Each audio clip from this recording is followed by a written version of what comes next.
Filtre de nivellement et tension de ronflement. 3. Filtre de nivellement et tension de ronflement. Nous avons vu qu'en insérant un condensateur électrochimique entre les bornes de sortie de l'alimentation, on pouvait réduire considérablement les creux entre deux impulsions de courant, c'est-à-dire niveler la forme de la tension continue. Le condensateur utilisé se comporte donc comme un réservoir, absorbant les pointes de tension et restituant celles-ci au moment voulu, c'est-à-dire lorsque le redresseur est bloqué, lors des alternances négatives. Cependant, malgré ce condensateur, la tension de sortie est encore trop ondulée pour pouvoir alimenter un montage électronique. Avec le montage simple alternance, la fréquence des creux, c'est-à-dire la fréquence de l'ondulation est de 50 Hz, le montage ne redresse en effet qu'une alternance par période et la fréquence de la tension est de 50 Hz. Avec le montage double alternance, la fréquence de l'ondulation est de 100 Hz.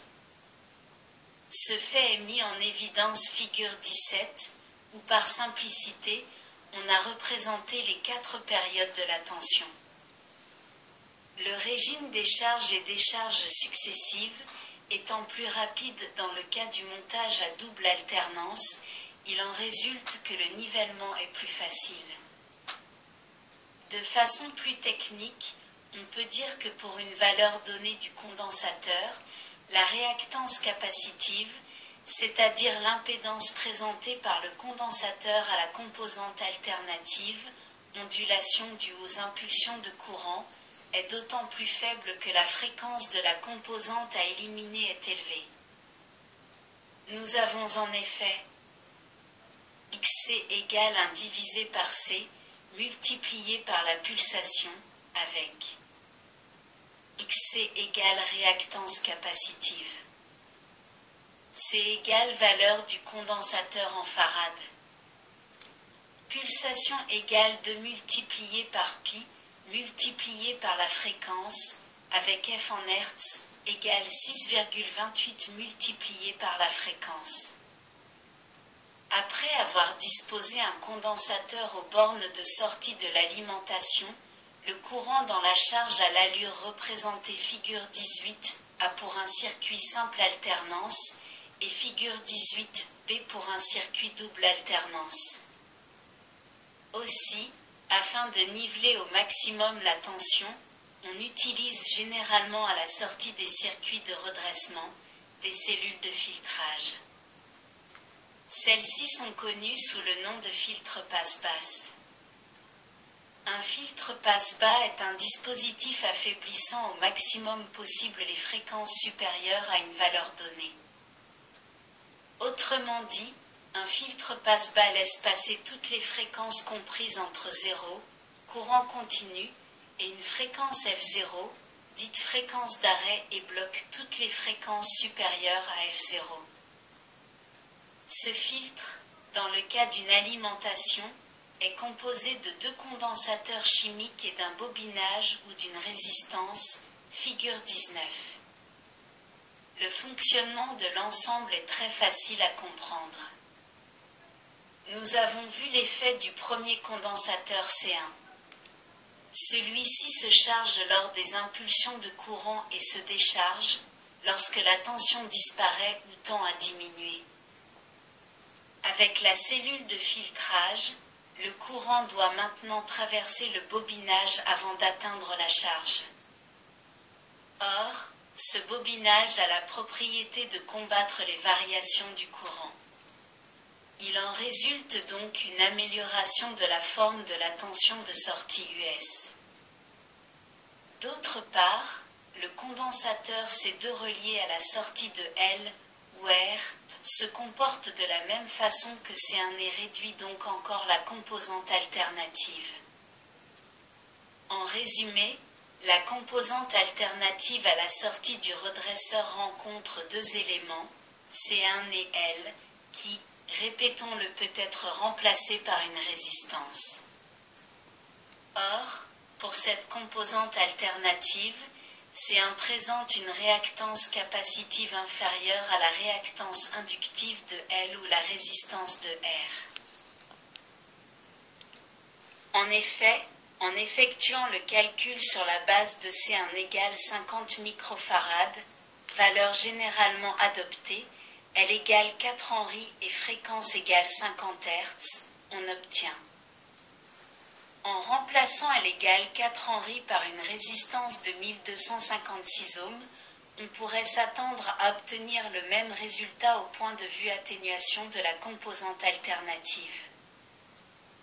En pratique, le résultat est moins bon, car la bobine a la propriété de s'opposer aux variations de courant, ce qui n'est pas le cas d'une résistance.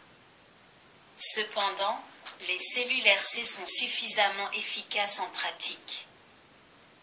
À l'aide du même exemple, on voit que dans le montage double alternance, où la composante alternative a une fréquence de 100 Hz, le résultat est considérablement amélioré. Bien entendu, le condensateur C2 a le même effet vis-à-vis de la charge de l'alimentation que le condensateur C1 vis-à-vis de L ou de R. Pour le calcul de l'atténuation de la composante alternative, celle-ci provoquant un ronflement dans un amplificateur BF, on dit aussi tension de ronflement, on doit tenir compte de la valeur de la tension continue de sortie US et aussi du courant délivré par l'alimentation et absorbé par la charge.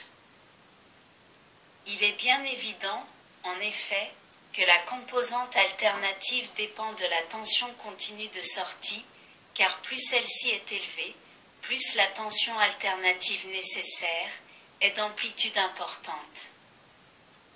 Quant au courant délivré par l'alimentation, on comprend tout aussi facilement que, plus celui-ci est faible, plus le condensateur, lors de sa décharge, est en mesure de maintenir un débit constant.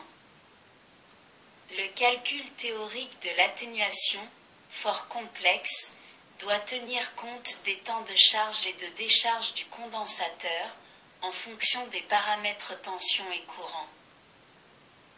Nous n'aborderons pas le détail de ces calculs, sortant du cadre de cette leçon, d'autant plus que les résultats obtenus sont souvent erronés en pratique, en fonction de la nature de la charge pouvant être partiellement résistive, inductive et capacitive.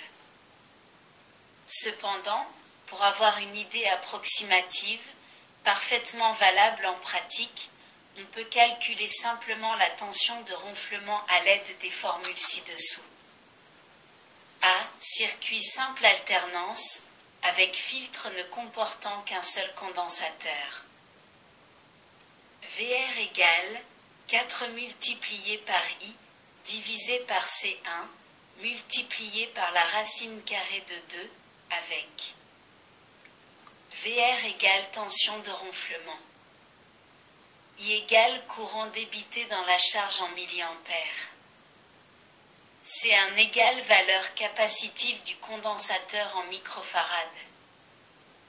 Racine carrée de 2 égale 1,41. Exemple, soit une alimentation débitant un courant de 60 mA. Le condensateur de filtre a une valeur de 50 microfarad. VR égale 4 multiplié par I divisé par C1 multiplié par la racine carrée de 2 égale 4 multiplié par 60 divisé par 50 multiplié par 1,41 égale 6,7 volts. B. Circuit double alternance avec filtre ne comportant qu'un seul condensateur. VR égale 4 multiplié par I divisé par C1. Exemple, même donné que dans l'exemple précédent. VR égale 4 multiplié par I divisé par C1 égale 4 multiplié par 60 divisé par 50 égale 4,8 volts. C. Circuit simple alternance avec filtre comportant deux condensateurs et une bobine, voir figure 19. VR égale 4 multiplié par I divisé par C1 multiplié par C2 multiplié par L multiplié par la racine carrée de 2 avec I en milliampères, C en microfarad, L en Henri. Exemple, même donné que dans l'exemple précédent, avec en plus C2 égale 50 microfarad et L égale 2 Henri. VR égale 4 multiplié par I divisé par C1 multiplié par C2 multiplié par L multiplié par la racine carrée de 2 égale 4 multiplié par 60 divisé par 50 multiplié par 50 multiplié par 2 multiplié par 1,41 égale 67 millivolts. D. Circuit double alternance avec filtre comportant 2 condensateurs et une bobine, voir figure 19. VR égale 4 multiplié par I divisé par C1 multiplié par C2 multiplié par L. Exemple, même donné que dans l'exemple précédent. VR égale 4 multiplié par I divisé par C1 multiplié par C2 multiplié par L égale 4 multiplié par 60 divisé par 50 multiplié par 50 multiplié par 2 égale 48 millivolts. Dans les deux dernières formules, on doit remplacer L, valeur en Henri de la bobine, par R, valeur de la résistance mise à la place de la bobine. Dans ce cas, on exprime alors I en milliampères, C en microfarad, R en kiloohm. Exemple, même exemple que précédemment, mais avec R égale 1200 ohm à la place de L égale 2 Henri. VR égale 4 multiplié par I divisé par C1 multiplié par C2 multiplié par R égale 4 multiplié par 60 divisé par 50 multiplié par 50 multiplié par 1,2 égale 80 millivolts. Cette valeur de 80 MV représentant la tension alternative superposée à la tension continue de sortie est parfaitement admissible dans la grande majorité des cas. Aussi, le fait d'utiliser une bobine plutôt qu'une résistance dépend surtout de la chute de tension admissible provoquée par la cellule de filtrage. En examinant la figure 19, on peut voir que la totalité du courant absorbé par la charge, qui sera branchée aux bornes de sortie US, passe dans la bobine L ou dans la résistance R. Il en résulte évidemment une chute de tension U égale R multiplié par I, et de ce fait la tension continue US disponible est moins importante. Prenons un exemple avec des valeurs courantes. Une bobine de filtrage de 4 Henri par exemple, d'excellente qualité, présente une résistance ohmique due à l'enroulement constituant le bobinage de l'ordre de 40 ohms. À la place de cette bobine, on peut prendre une résistance d'une valeur de 1500 ohms environ. Si le courant débité est de 60 mA par exemple, dans le premier cas, la chute de tension sera de U égale R multiplié par I égale 40 multiplié par 0,06 égale 2,4 volts. Ainsi, avec une tension continue de sortie à vide de 250 volts, la tension US en charge sera de 250 moins 2,4 égale 247,60 volts environ. Avec la résistance de 1500 ohms, et dans les mêmes conditions, la chute de tension sera de U égale R multiplié par I égale 1500 multiplié par 0,06 égale 90 volts. La tension US en charge aura alors pour valeur 250 moins 90 égale 160 volts. Si le courant demandé était plus important encore, par exemple 100 mA au lieu de 60 mA, la chute de tension serait prohibitive, 1500 multiplié par 0,1 égale 150 volts.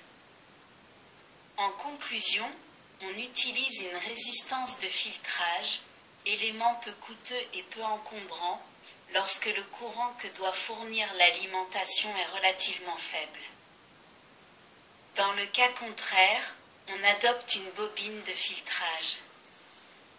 En pratique, on trouve des alimentations avec cellules CRC pour des courants maximum de l'ordre de 60 à 80 mA. Au-delà de ces valeurs, on trouve des cellules CLC. Dans les deux cas, lorsque l'alimentation doit fournir du courant à plusieurs charges, on peut rencontrer plusieurs cellules de filtrage en série. On évite ainsi l'influence d'une charge sur l'autre, on parle alors du découplage des circuits. Le montage se présente comme indiqué figure 20. Dans cet exemple, si L égale résistance ohmique égale 40 ohms, R1 égale 1000 ohms, R2 égale 500 ohms, et si les courants demandés sont 2, HT1 égale 100 mA, HT2 égale 50 mA, HT3 égale 20 mA. Nous aurons, dans le cas d'une tension continue de sortie à vide de 250 volts, HT1 égale 250 moins 40 multiplié par 0,1 égale 246 volts. HT2 égale 246 moins 1000 multiplié par 0,05 égale 196 volts. HT3 égale 196 moins 500 multiplié par 0,02 égale 186 volts. Bien entendu, chaque cellule améliore le filtrage et les effets s'ajoutant, la tension de ronflement sur HT3 sera plus faible que sur HT2, elle-même moins élevée que sur HT1. Enfin, comme il existe des circuits pouvant être alimentés avec une tension peu filtrée, on peut prélever celle-ci directement sur les cathodes, aux bornes de C1, HT0. En négligeant la résistance interne des redresseurs, la chute de tension sera nulle, donc HT0 égale 250 volts. 4. Cellules de filtrage avec self d'entrée. Dans les cellules que nous avons examinées, le premier élément était toujours le condensateur C1. Pour cette raison, ces cellules sont dites cellules à entrée capacitive. Dans la grande majorité des cas, ce sont celles-ci que l'on trouve sur les alimentations. Cependant, sur certains montages, on place la self comme élément d'entrée. Le schéma de ce genre de circuit est représenté figure 21. Ce type de cellule est adopté pour les tubes à gaz et à vapeur de mercure, électronique industrielle. Avec ceci, de faibles résistances internes, l'adoption d'un condensateur de forte capacité donnerait lieu lorsque celui-ci est déchargé à un courant de charge excessif pouvant détruire ces tubes. Le filtre à self en tête diminue le taux d'ondulation aval après la bobine, mais augmente le taux d'ondulation amont. Le ronflement résiduel en sortie de filtre se calcule comme précédemment à l'aide de la formule. VR égale 4 multiplié par I divisé par L multiplié par C. Pour avoir une tension continue de sortie constante, avec une charge faible, la self d'entrée doit avoir une valeur minimum en Henry, beaucoup plus grande que celle nécessaire pour une charge normale. Or, une valeur élevée de L signifie que le circuit magnétique est encombrant, beaucoup de fer, et que l'enroulement, beaucoup de cuivre, présente une résistance ohmique non négligeable. Comme il convient de réduire cette résistance pour éviter une chute de tension et une dissipation de puissance inutile, on met d'habitude une self glissante, c'est-à-dire une bobine avec un entrefer réduit ou même nul. Une telle self présente bien la valeur demandée lorsque le débit est faible, mettons au tiers environ ou même plus, lorsque le débit est normal. Ce phénomène est dû à la saturation partielle du fer, dans lequel le flux magnétique demeurant presque constant ne peut pas induire de force contre-électromotrice dans la bobine, qui perd ainsi son pouvoir de s'opposer aux variations de courant, c'est-à-dire perd de sa valeur inductive. Précisons encore que dans les deux types de cellules, capacité ou self en tête, la bobine doit être prévue pour le courant maximum demandé. Dans le cas contraire, il se produirait un échauffement, voire même la destruction de l'enroulement. Dans les cellules de filtrage avec capacité en tête, quand elle est remplacée par une résistance, celle-ci doit pouvoir dissiper en chaleur la puissance résultant de la valeur ohmique de R et du courant, P égale R multiplié par I au carré. Ainsi, dans le cas d'une alimentation débitant 80 mA, il conviendra de choisir une self de filtrage capable de supporter cette intensité. Si la self est remplacée par une résistance de 1500 watts par exemple, celle-ci devra pouvoir dissiper une puissance de P égale R multiplié par I au carré égale 1500 x 0,08 au carré égale 9,6 watts, soit 10 watts en pratique. Nous allons voir maintenant d'autres circuits d'alimentation, d'usage courant dans les différentes applications de l'électronique.